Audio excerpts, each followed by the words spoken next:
But I want to confidently state that our Minister of Finance is working hard with his team to ensure that there's stability in our economy.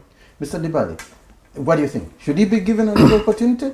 Because, by the way, Mr. Dibali is going to stand in the elections in his district back home. He's going to become a member of parliament, and I wish him all the best of luck in the elections.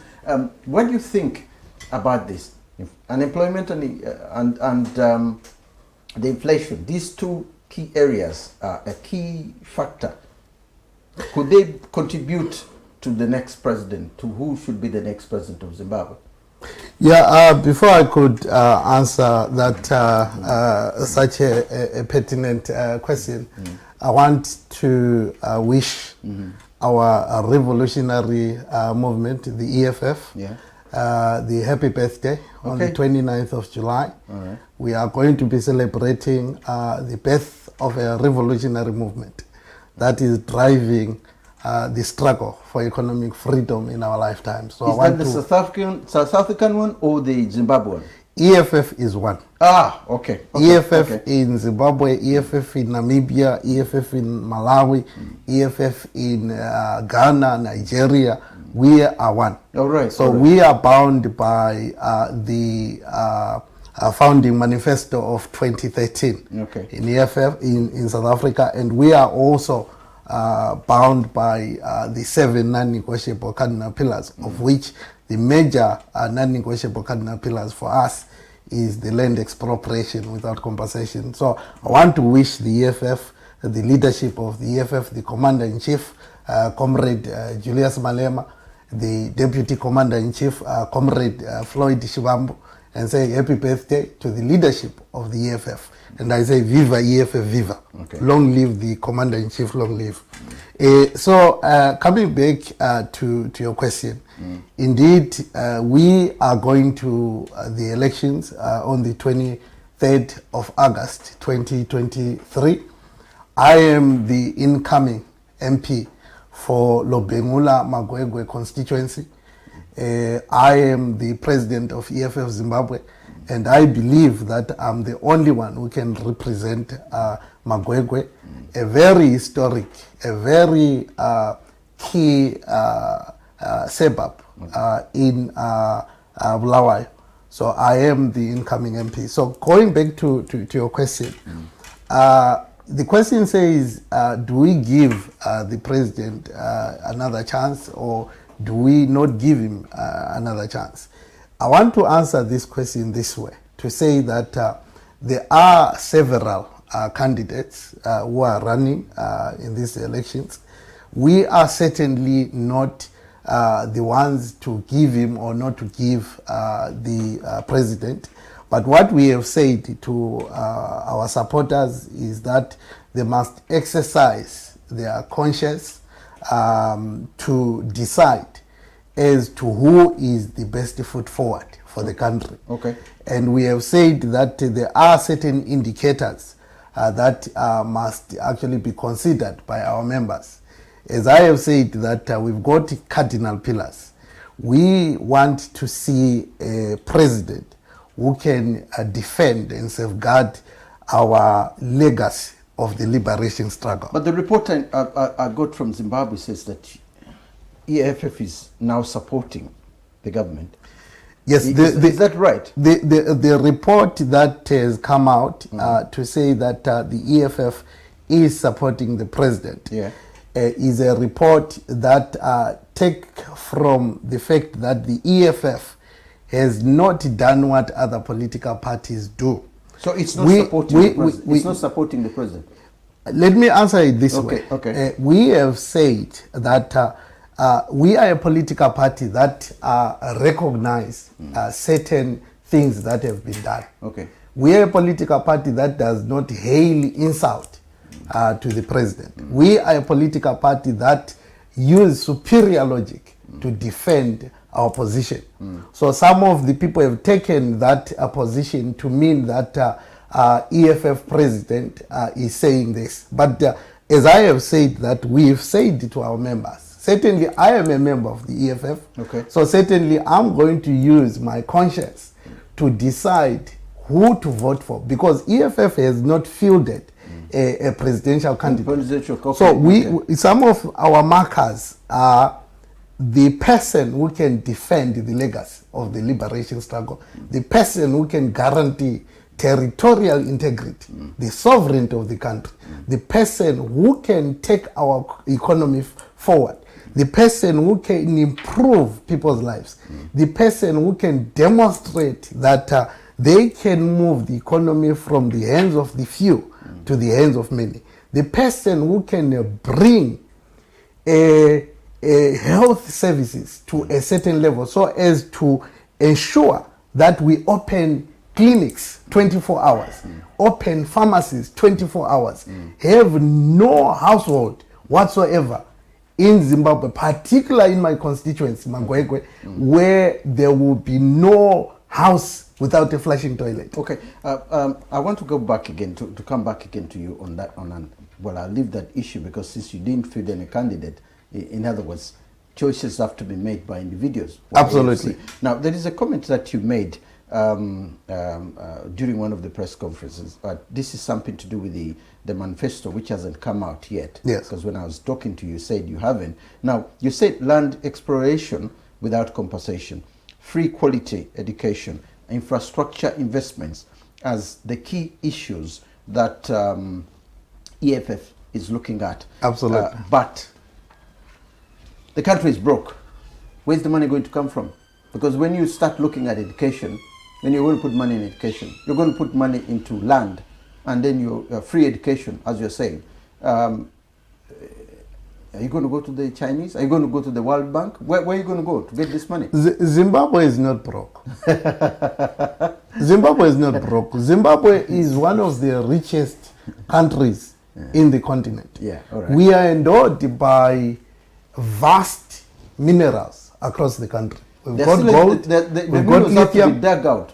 They Yes. have to be dug out. Yes. Secondly, you have to invest money Absolutely. to get the minerals out. And in the meantime, someone has to give you the money to get them out. Absolutely, Yeah. absolutely. But let this be very clear, that Zimbabwe is not a poor state. Okay. Even when you look at the index of the poorest countries in the world, All right. Zimbabwe does not feature as a poorest nation. Number two, what we need to do in Zimbabwe, we need to deal with corruption decisively. All right. We need to fight corruption viciously.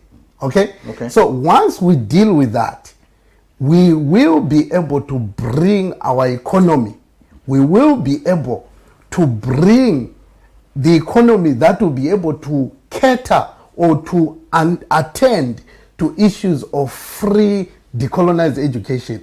Take, for example, my brother, if you look at a country like ours, where we've got lithium, where we've got gold, where we've got all sorts of minerals, if those minerals are protected from corruption, if those minerals are also given the opportunity to be sold without any restrictive measures that are placed by the sanctions, Zimbabwe will be a different story. That's why I'm saying Zimbabwe is not broke. This is why you find that other opposition will characterize the president of EFF as maybe supportive of ZANU-PF, simple because we talk of expropriation of land without compensation. Okay. We talk of, and we are very much against sanctions.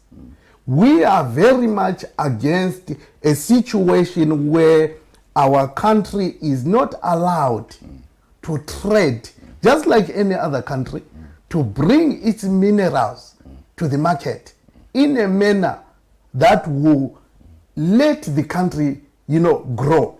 Give Zimbabwe a chance, remove those sanctions, deal with corruption decisively, ensure that ministers, MPs are accountable in a transparent manner, ensure that government agencies are free from corruption. Mr. Dibali, I'm sure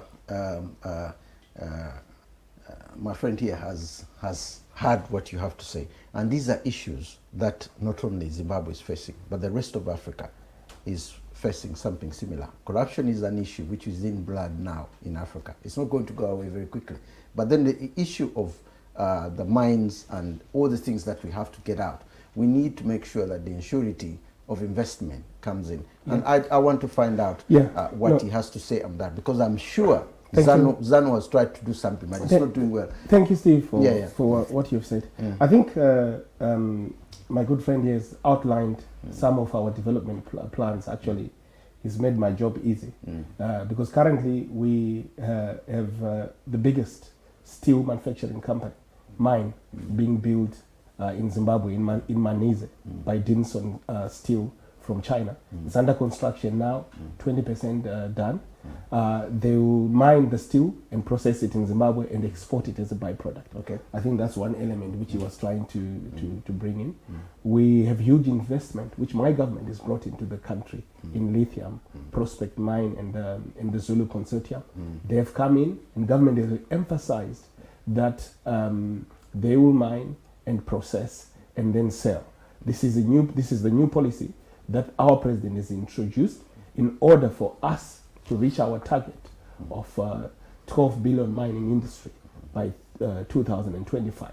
So I echo what he's saying, and my government has been at the forefront in the last 5 years to garner investment to come and ensure that our natural resources are mined and there's local beneficiation in the process. So that is currently being introduced, and I'm glad to say that the government has also gone to the extent of empowering our indigenous miners, our small-scale miners. They've been empowered.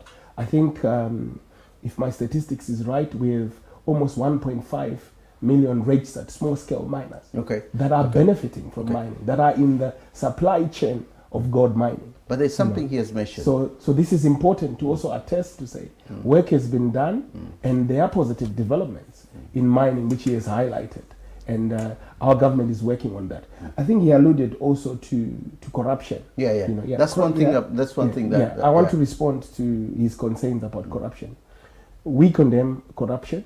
But you're the part in power. Yes, we do condemn corruption, and my government has been working hard to ensure that corruption is eradicated in government and in society as a whole. I want to make it very clear that also it is by bringing in good governance structures, it is by educating people to be more responsible.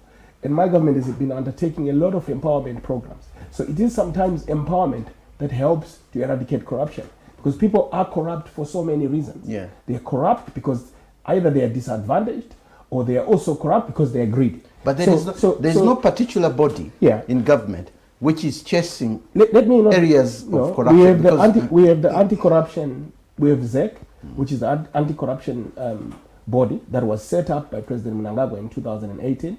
They've made some huge progress in addressing some of the corruption, but it's work in progress. So to say that corruption is not being addressed, it's not true. Corruption is being addressed. ZEC has been working tirelessly with the court that was introduced to address these issues. I want to bring in. There's a lot of work. There's an issue of the Chinese involvement into the current situation in Zimbabwe. Newspapers hardly ever mention how much money the Chinese are invested heavily in Zimbabwe. Then there is also an issue of $3.5 billion that is to give in to white farmers. All this money, this compensation to the white farmers, Zimbabwe will be still paying lots of loans for the next. You need to look at the agreement of how the compensation is going to work. I think it's important to understand the facts. The facts is that there's going to be a lot of work to be done with the African Development Bank to find out ways how internal resources can be used to drive that. So there's going to be a lot of ways. There's going to be a lot of innovation to work out the compensation plan. I can tell you that the compensation plan is not going to disadvantage government, but it will open new inroads and actually benefit the country. We totally disagree with the concept of compensation. Who are we compensating? The white farmers. I asked this question long time ago. I said, look, we have our forefathers who were pushed away from their land, chicken, animals, their property were destroyed. They've never been compensated. The farmers that we are talking about, these are Zimbabwean farmers, whether they are black or white. Even if they were black, I would be saying we should not compensate anyone. Okay. The state must nationalize land in Zimbabwe.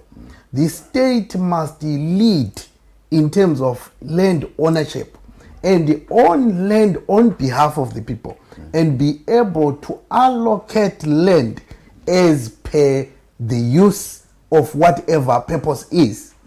The problem of compensating anyone is that you are actually sending a wrong message. Yeah, I know. But the problem at the moment is that whether we want it or not. But if you've stolen, what you're saying, other people will probably support you. But what I'm saying, I'm looking at what is at the table at the moment. Policy which my government brought. Yeah. I think it's fair enough to allow me also to say something about it. Because it's already there. So that the policies of his party are against compensation.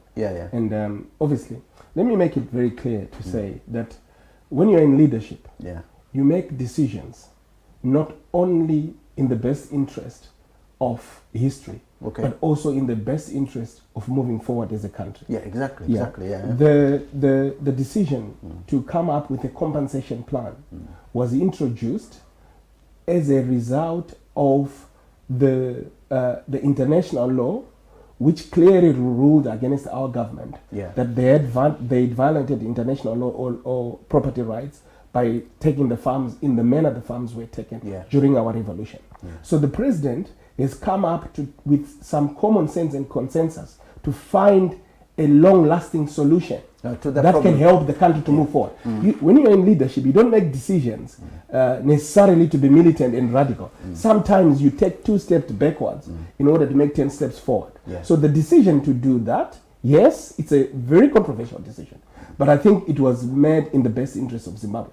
I want to say to you, if it had not been done, perhaps we would have not been in a better place to get some of the support that we are getting now from the international community. So it was a concession that we took, very painful as it was, but it helps us to move forward, to take away that black tag which was on us, that there's no rule of law in Zimbabwe, there's violation of property rights. So the compensation plan puts to bed all those concerns. The Chinese. So it helps us to move forward. I need something to know something about the Chinese because the government doesn't let me make it very forward. It's not explaining how much money is there. Let me move on. But before you move from this compensation thing, because Comrade Gore is going to run away from this compensation issue, I challenge the leadership in ZANU-PF to hear us out as the EFF. Not only EFF Zimbabwe, because the program of land reform in Zimbabwe is a template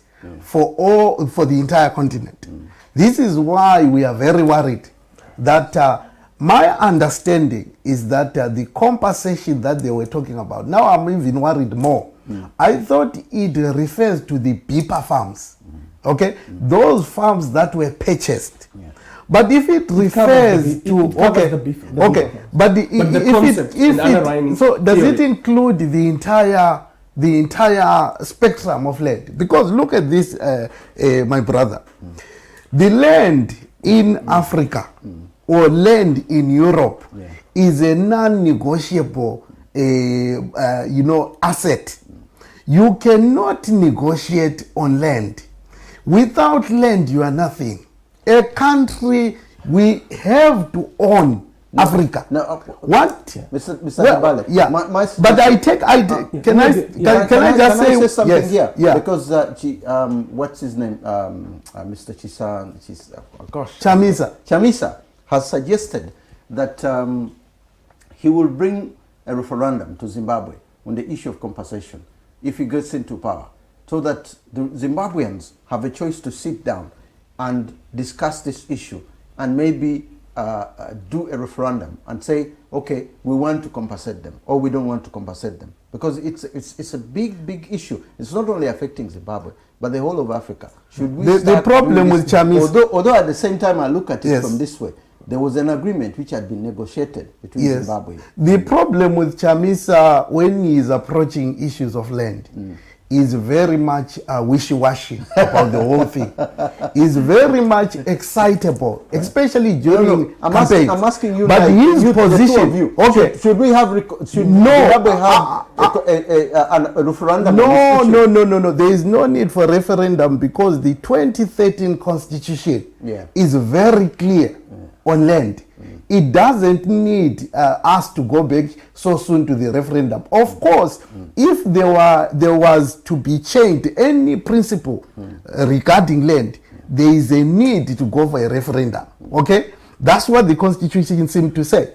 But the problem with our dear brother Nelson, when he's talking about land, he's using land as a way of impressing certain handlers of his, especially those in the West. Let me just finish. That's one thing.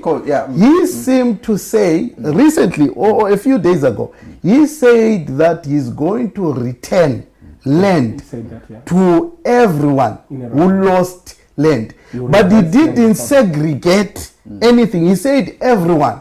Everyone include everyone.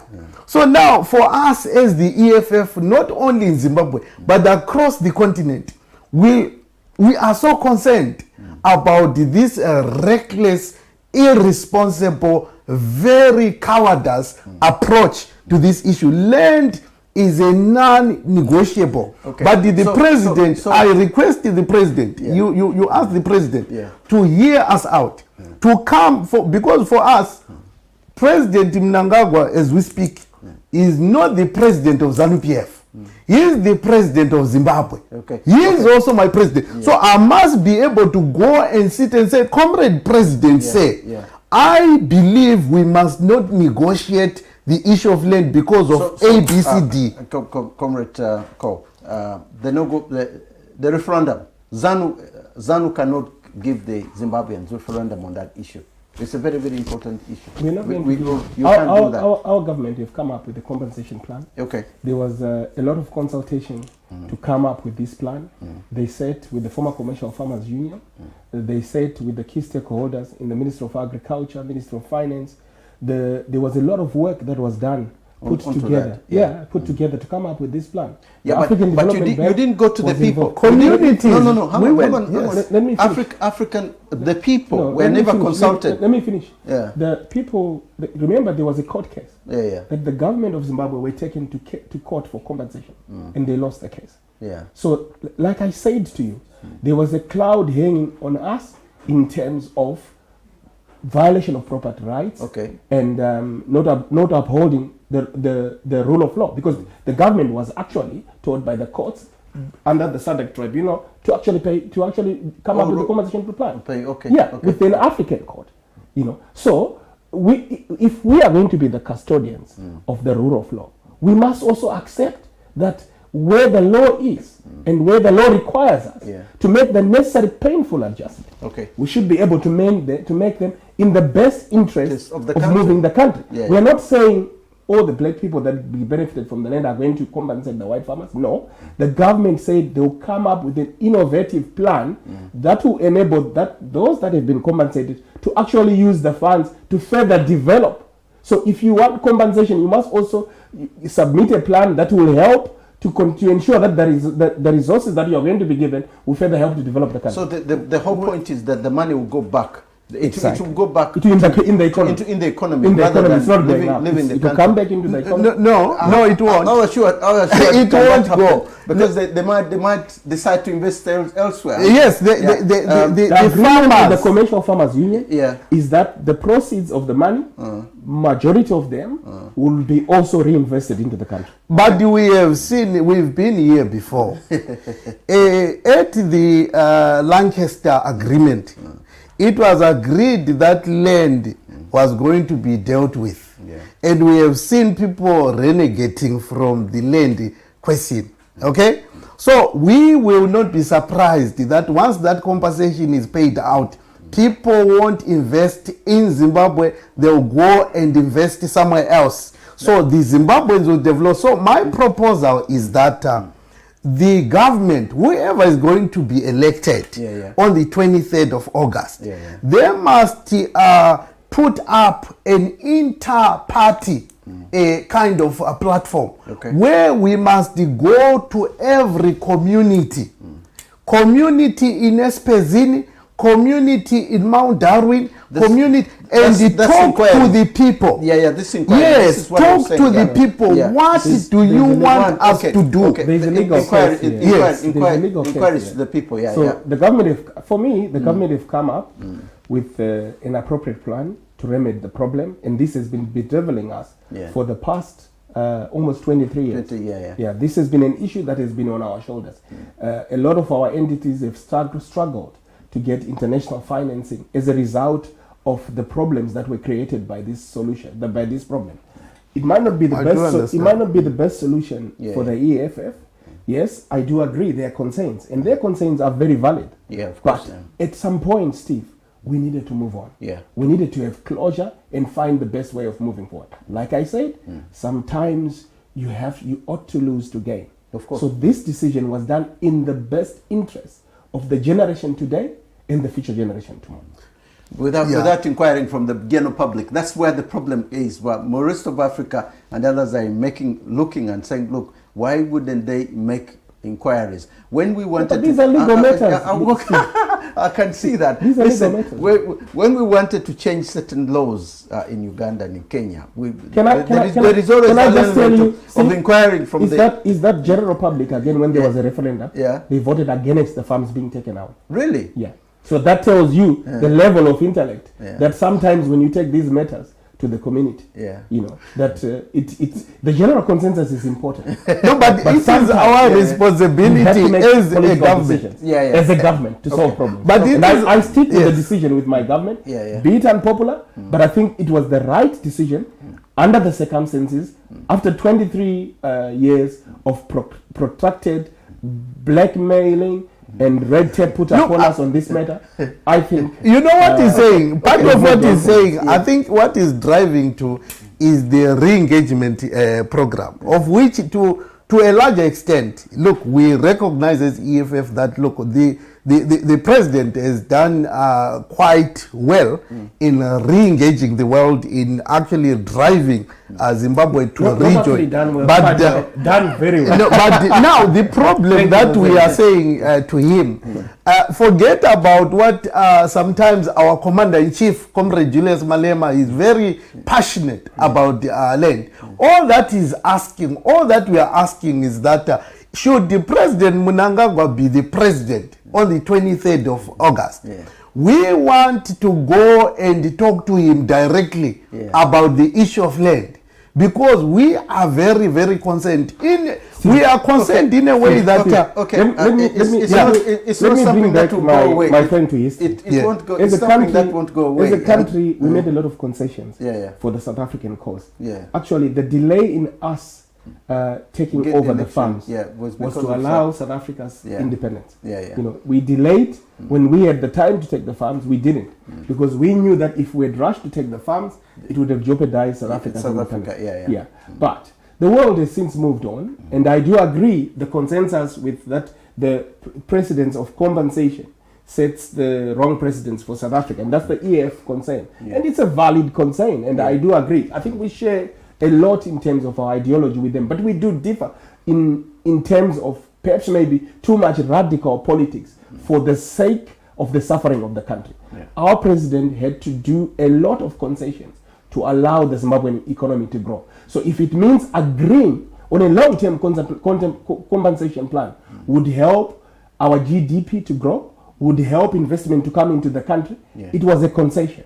And it was done, and we are starting to see the fruits of it bearing now. We are talking of Zimbabwe now with its re-engagement which is made. Maybe very soon we could be back into the Commonwealth, starting to enjoy the trade benefits of the Commonwealth, grow the economy, and that's it. Of which you are aware that EFF is... I want us to come back to the elections. The government's refusal to allow Zimbabweans living abroad to vote in the next, the 23rd elections. Couldn't this affect the outcome of the election in a way? Because we are talking about 1 to 3 million Zimbabweans living abroad. Let me answer this, Steve. May I allow, and I'll give my colleague a chance also, because I don't want to dominate the conversation. The diaspora vote is a constitutional issue. We have a constitution, and our constitution does not give provisions for a diaspora vote. You should have changed this. You should have changed the constitution. The people should. The constitution is not a ZANU-PF constitution. It's a people's constitution. So those that want the diaspora vote can lobby through parliament and through the various key stakeholder organizations for them to get the diaspora vote if they want it. But ZANU-PF is not responsible for pronouncing the diaspora vote. It's the Constitution of Zimbabwe, the 2013 Constitution, does not give permissions for the diaspora vote, but it does allow people to go back home and vote, which a person like myself, I've always during election time gone back home to cast my vote. But the diaspora stakeholders that are keen on the diaspora vote should put the necessary pressure to allow the constitutional amendment so that it can be reintroduced. I don't think you see there are two schools of thoughts which I can see here. Now, when it comes to the voting, again, it goes back. It has to be the constitution, and the constitution is made by people, and then it, of course, with the inquiries and all that, you can change actually, that. The land issue is also the same. I'm looking at it from the same angle. Our constitution, the 2013, actually talks about finding ways to resolve the land compensation issues. It's there in the constitution. It's there. It's there. Yeah. So it was actually a constitutional decision. But it's the voting. It's actually the opposition that pushed for it. Listen, the voting is not there in the constitution to allow. It's not there. This is what I'm saying. Under the 2013 constitution, which is the constitution we use, the diaspora vote is not included in there. Okay. So now I'm saying those Zimbabweans, maybe including, I'm not sure if he wants the diaspora vote, those that want the diaspora vote should lobby for it throughout the necessary channels that are available to do that. You can lobby it with cabinet, parliament, and do. You see, for us, our reading of the constitution is that it actually says that every Zimbabwean must be afforded a chance to vote. Okay? And also, it actually then, unfortunately, it doesn't explicitly place a kind of mandate the government to facilitate that. But in our view, we believe that the government should have looked to try and make it as easy as possible for people outside the country to vote. But also it goes back to the quality of members of parliament that we've had in the last 20 years. Useless from opposition. Let me tell you, these guys have been sitting there and drinking tea and failing to push for a clear amendment in the constitution to force to give to force the government to set up these kind of facilities for Zimbabweans to vote in the diaspora. They've been sleeping. So this is why we are saying put the members of parliament from EFF and you will see, because those people who are sleeping and drinking tea, they have forgotten to ensure that they represent the people. They are enjoying driving those cars. They are enjoying living in those hotels, and they've forgotten.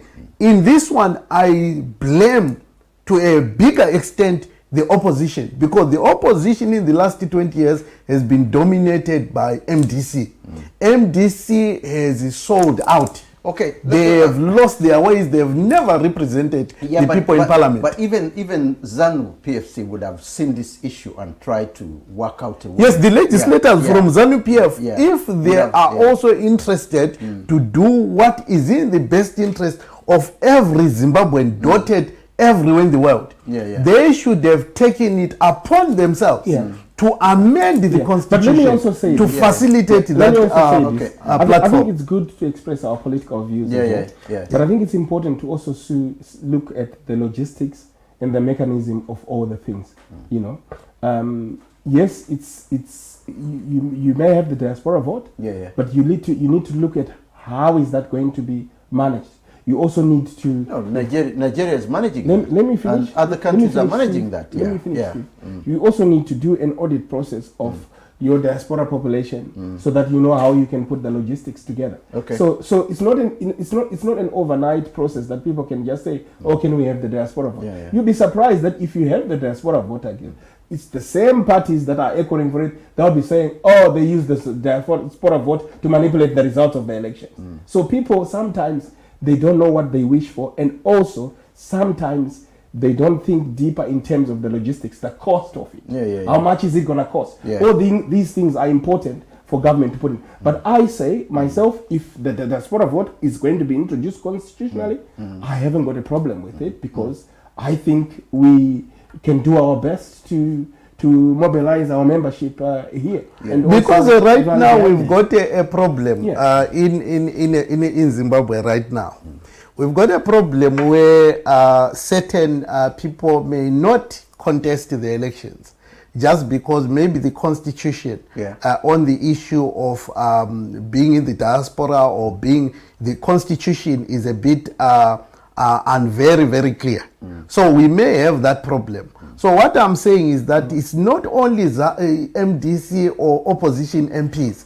Even these leaders who are probably going to be affected, they were in government. Some of them were senior members. They should have pushed for the changes to ensure that people in the diaspora enjoy every right like a Zimbabwean in the rural part of Zimbabwe.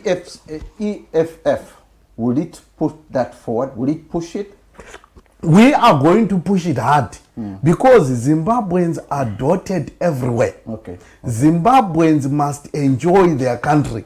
Zimbabweans must benefit, must contribute not only in money by the remittances that they are sending. Of course. They must contribute to the direction of their country. They must be able to vote. They must not be required to travel from point A to point B. But the constitution that we have is the voting is constituency based. So this is why people from the diaspora will not be able to vote from this side, because the constitution has not been changed. So we must push as soon as I arrive in parliament. The two of you are in agreement on that issue. So the two of you are in agreement. It has to be my pushed. view is that those that want the diaspora vote, like he's saying, should push for it, and they should push for an amendment of the constitution, and it can be introduced. But I'm saying on behalf of my party, in the event that it has been introduced, I feel that our party is formidable. We can stand our wits and mobilize our members. We have a huge membership here and in South Africa as well. So we are not scared of whether it is there or it's not there. It's neither here for us. Right. I want us to move to another point which I observed when I was going through some of the things that are coming out of Zimbabwe. Now, the Institute of Security Studies, the State of Peace study, a report released by Zimbabwe Human Rights Association, based on the country's 10 provinces, foresee violence in the next month's election, which is, of course, coming in August, because people have lost faith in the electoral process. They foresee violence as it happened in 2018. Can something be done on this? Because if the human rights, if their report is right, and they are foreseeing violence happening in the country, if there are any irregularities and so on, can the government prepare? Because this is a human rights report released by those from Zimbabwe. Steve, we're almost closely to a month before elections. All the political parties have been campaigning. There's been, from my understanding, from my knowledge, there's been very few incidents of intra-party violence. I think the majority of the violence we have seen is within the internal squabbles of the political parties. So it's important when we talk about election violence, we must define it. Is it party versus party, or is it internal factions within the party? I want to stand here and say, on behalf of my party, we are lobbying for a peaceful election. My president has been making public proclamations in all the rallies that we have had, urging the people to be peaceful. all our party leaders at district level, provincial level. We are calling for a peaceful election on August 2023. And we as a party, we are calling for a peaceful election. We say no to violence. Let's have a peaceful and fair election. No. And we are ready, and we are ready to ensure as a party that we shun violence and we educate our supporters not to be violent. From what I read, if there is anything that the previous one in 2018, if the lesson was never learnt then, and something comes up which saved some irregularities, I hope there's a mechanism in place to deal with that. I think violence, violence must be condemned, of course, by all political players. We, the EFF, even when we address our members, we always encourage them. But you feel that there is a mechanism in place, if it's to happen, that can deal with it? The police force, the army, or anything? Is there something in place? I feel that our security services have the capacity to deal with any concerns regarding violence. I was actually involved in a number of Zimbabwe electoral body inter-party committees and liaison committees where the theme of meetings is about tolerance and shunning violence and promoting peace and development within communities. We have not seen a marked sign of violence at this moment, but we remain vigilant. It can happen on the day. That's the problem. It might not be there. We believe that the biggest political players, because we as EFF, we are a new kid on the block, but we see the biggest players being ZANU-PF and Triple C, MDC there, because Triple C really is MDC Alliance Triple C. Okay, there is just one thing. So we see these guys as the ones who should even be saying these things louder and louder, but they should not stop at just saying. They must be seen to be doing everything to arrest the scourge of violence. If anyone commit violence, regardless of which political parties they belong to, they must be arrested and they must be charged. So we encourage that we talk that kind of language. We have been encouraged, I must say, that a lot of political leaders, including Nelson Chamisa, including Sylvia Kasukuwere, including President Mnangagwa, including other political players, everyone is talking about the need for tolerance in communities. I have seen ZANU-PF and Triple C sharing some kind of videos talking about, but I do not know what is going to happen. But these human rights, let me say this, my brother. For us, we believe that the organizations that are promoting peace, they should also be very mindful of being the precipitators of violence. Why? The instigators or the igniters of violence. Because we have seen a situation where certain organizations, they speak so negatively about the situation before it actually happens. But they are not doing programs in the community to educate our people to shun violence. So they are only commenting and producing papers, theses on violence, but they are not doing programs to alleviate violence. So that is what it's the job of it's the job of the Electoral Commission and all those who are in charge of the elections. What I can say to you, there is current prevailing peace in the run to the elections. Like I say, we are barely maybe 5 weeks away from elections.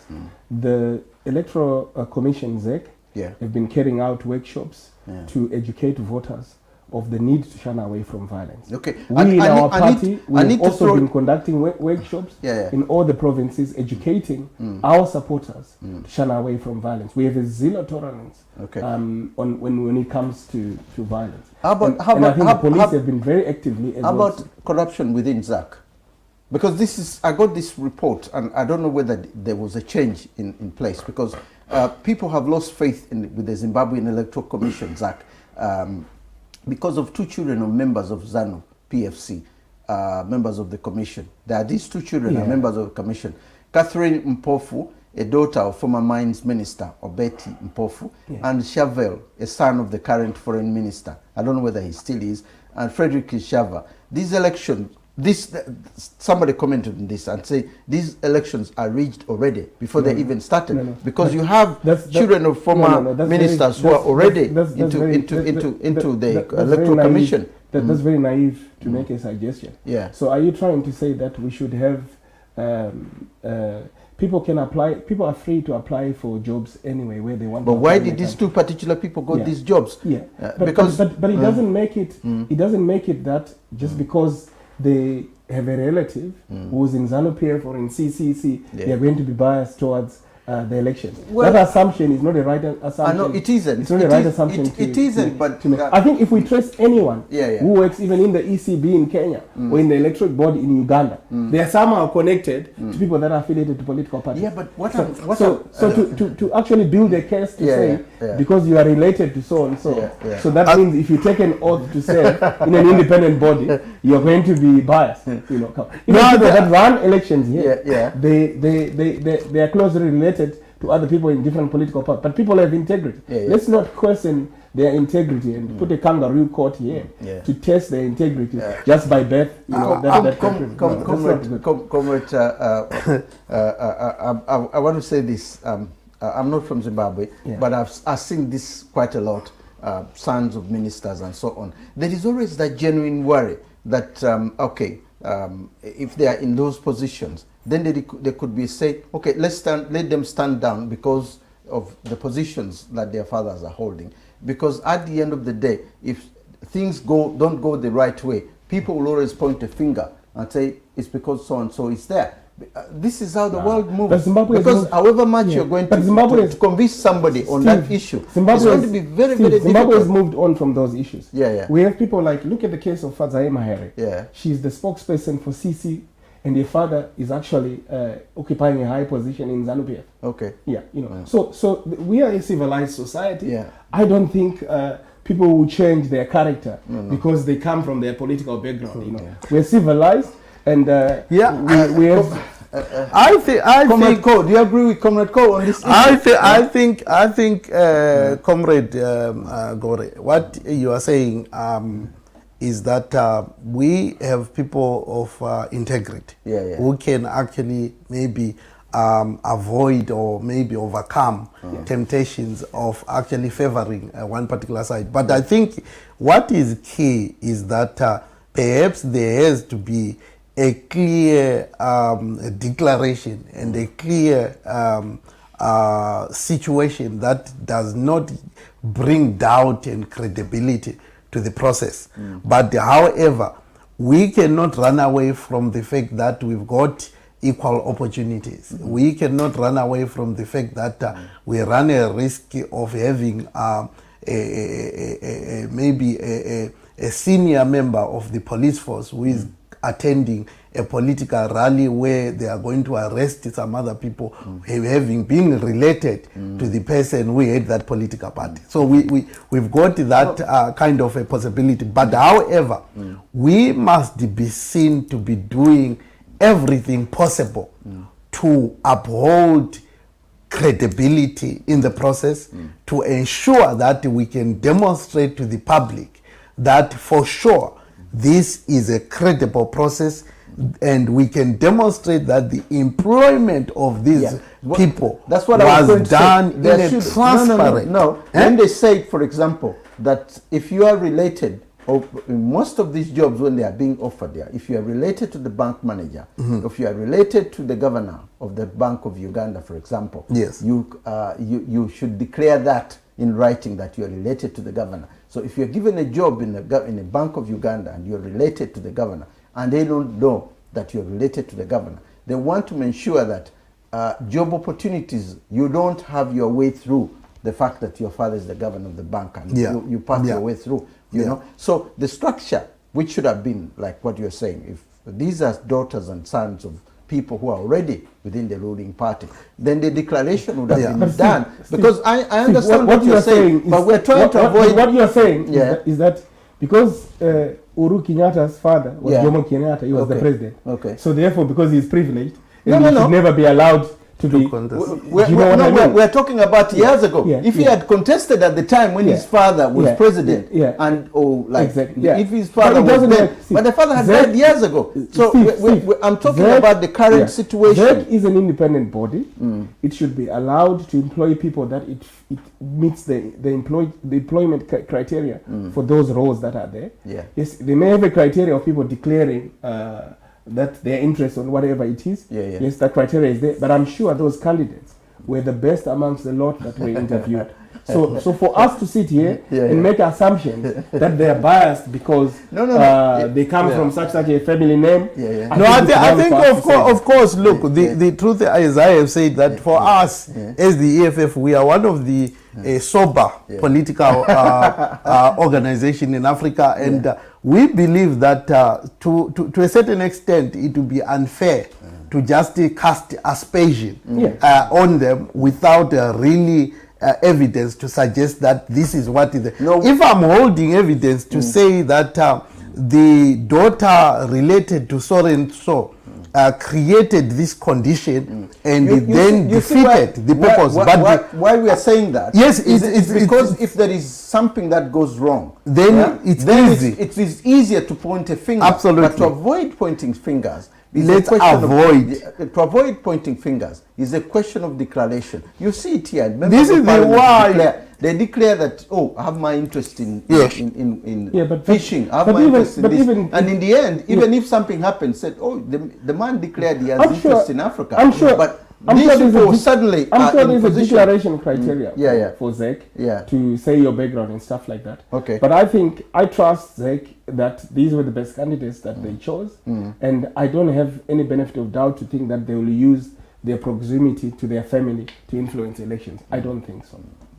Well, but the concern is there. But at the same time, we must also understand that the quality of MPs that we've had in Zimbabwe has been very poor. Okay. Because they would have seen this problem long time ago. No, but remember, we had the government of national unity where you had the opposition having the majority in parliament.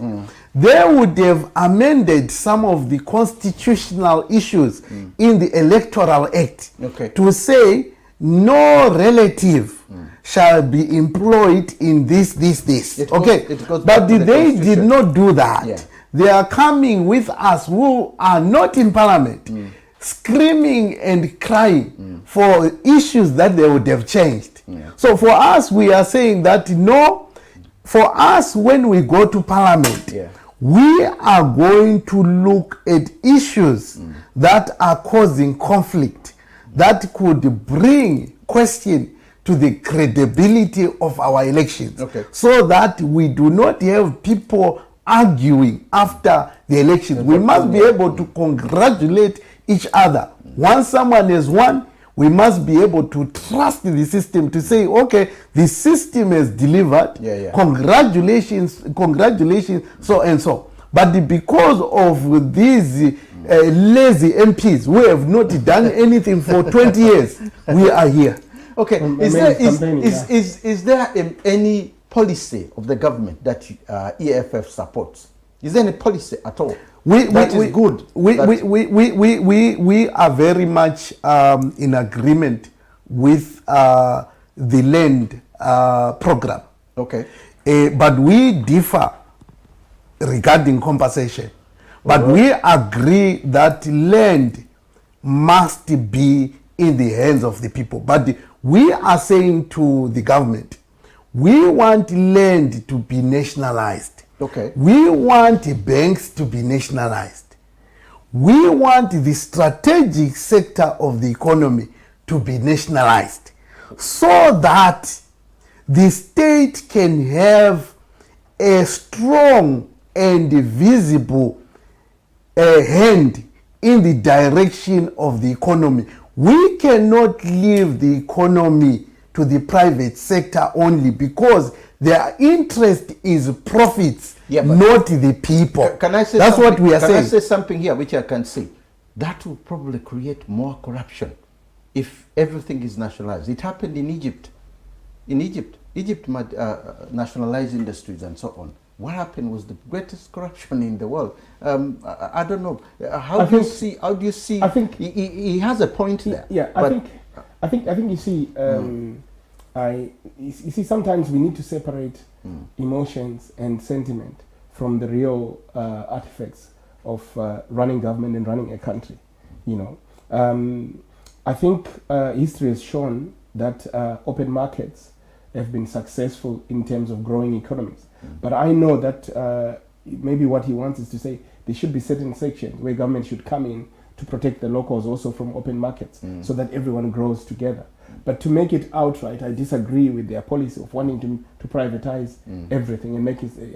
in the land in Zimbabwe, I think maybe just to shed more light... No, we don't want privatization. Yeah, just to shed more light on him as well.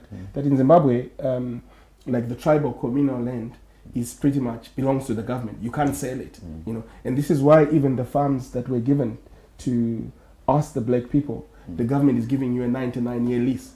Again, it's protecting the rights so that even if people come with money, the Western capitalists, you can't buy the lease because it belongs to the land. So maybe on that note, we agree. But in terms of nationalizing the whole big sectors of the economy, I think you may have problems with that because we are now living in the fourth industrial revolution where the open markets clearly dominate economies. No, it's not. It's not true. I think to take South Africa, for example, where you have the majority, South Africa, where you have the footprint in there, to try and do that, I think it would be catastrophic for your economy. No, I'm not saying come up with policies that will empower the indigenous and black people, but to come up with a blanket policy of saying we are coming in to nationalize. But we are never saying a clear strategy. No, you know. I think that would take the problem. EFF policies are being misunderstood. We have never said that we are going to stop other players from playing. We have not said. We have said the state must nationalize land, just like it has nationalized water. Water belongs to the state. Okay. What is the problem there? If land belongs to the state, every Zimbabwean will have access to land. Look at this. At the moment, we've got we've got people with 10 farms. We've got people with 20 farms. What about my children? These people have got whatever farms. Even when we go back to the compensation issue, believe me, when you are compensating, you are not even compensating for one farm. Those farmers they had 5 farms, 10 farms. So you are compensating one person for about 10 farms.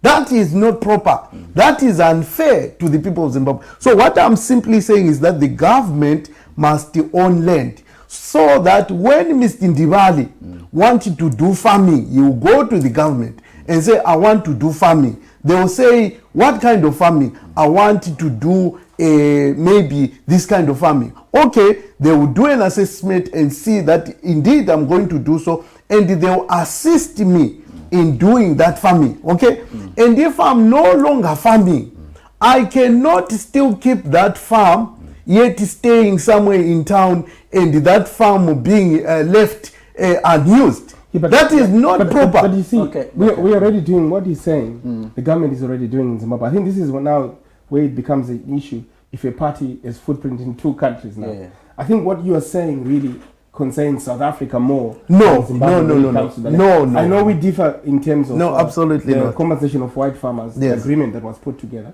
But I want to say clearly that I think his ideas, I respect him, but they would not work in modern economies.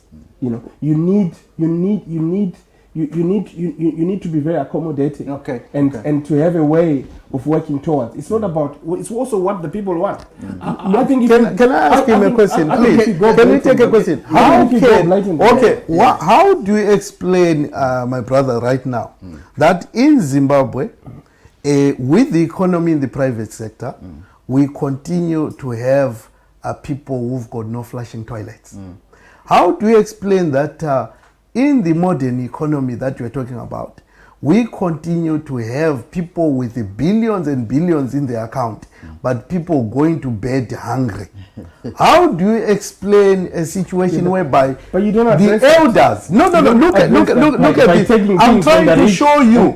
No. I'm trying to show you that the capitalist kind of policies have failed Africa dismally.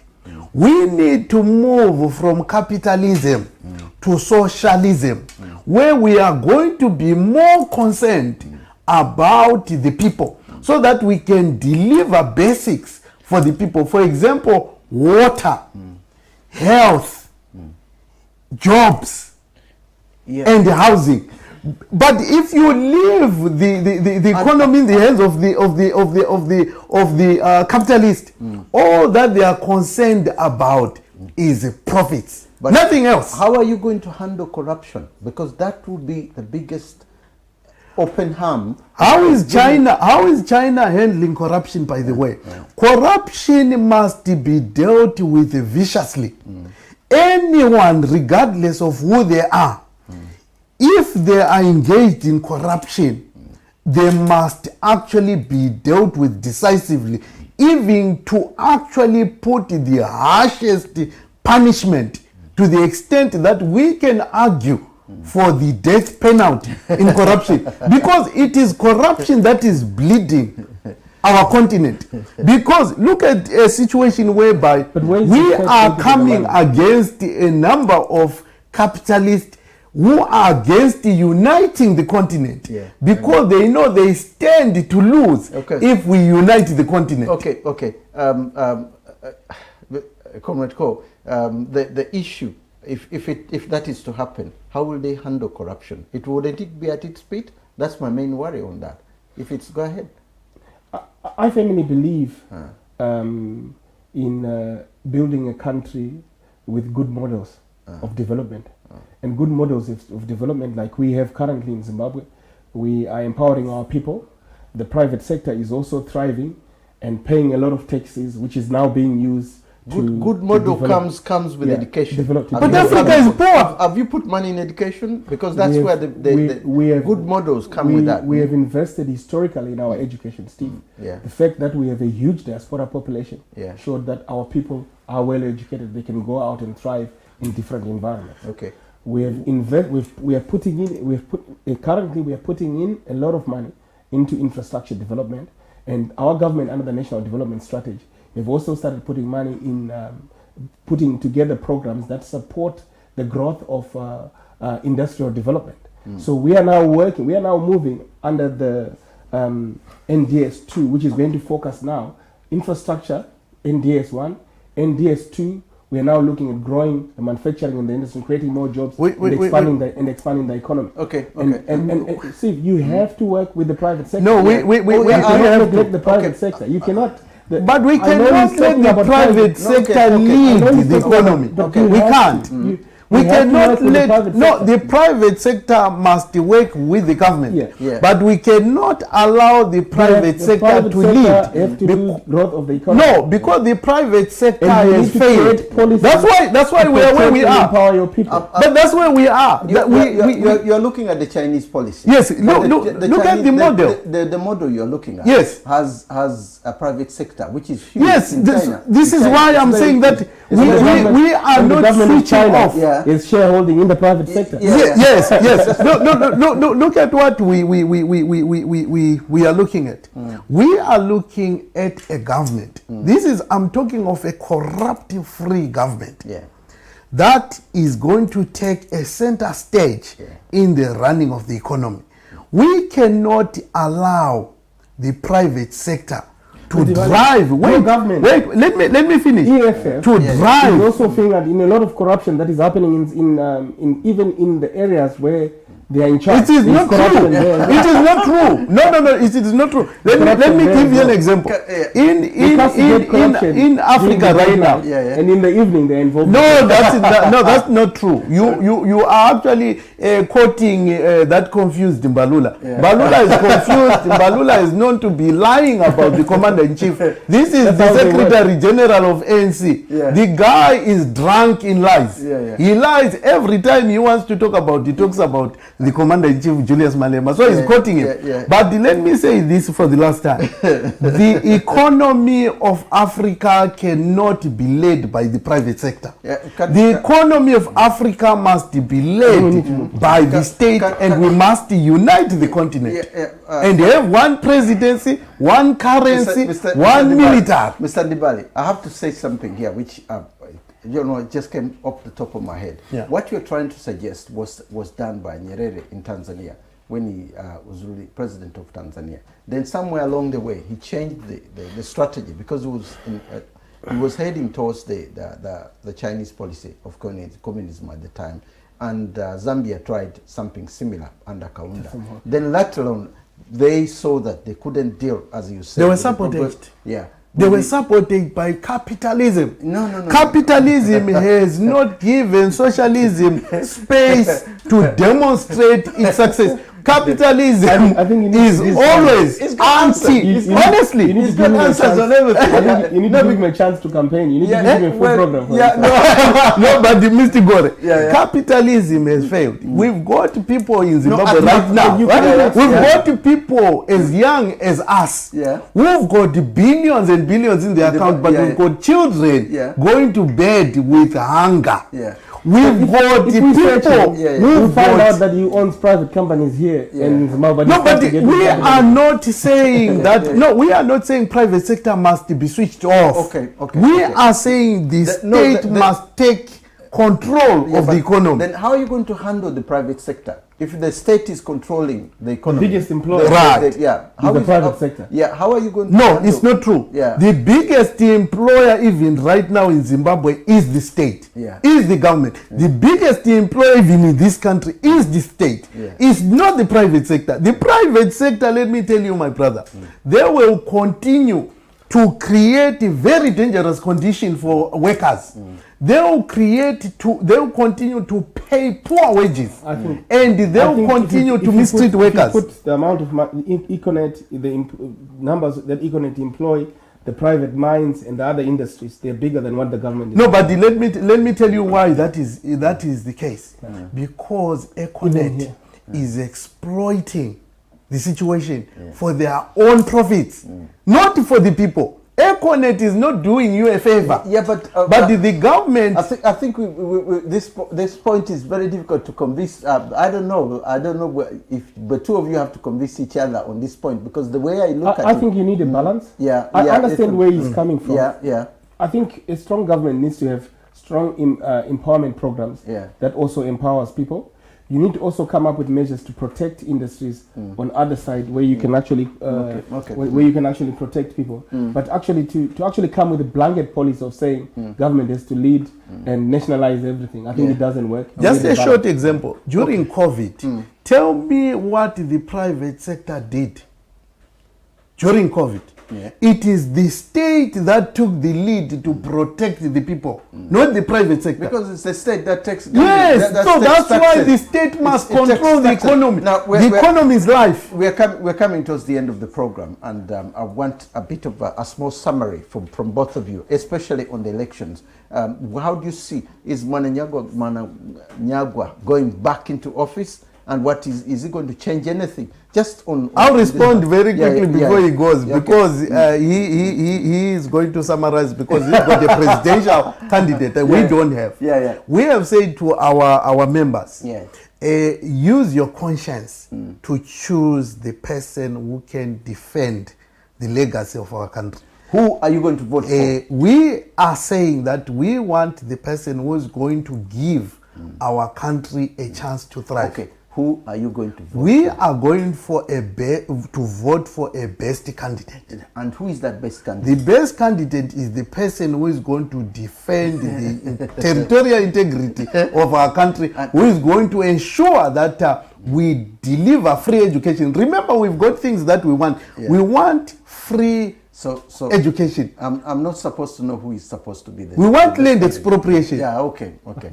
Okay. Yes. Thank you. Let me say this, Steve. Our party is formidable. Yeah. We are ready for the elections. We have been conducting rallies, big rallies in all the 10 provinces, even in urban areas.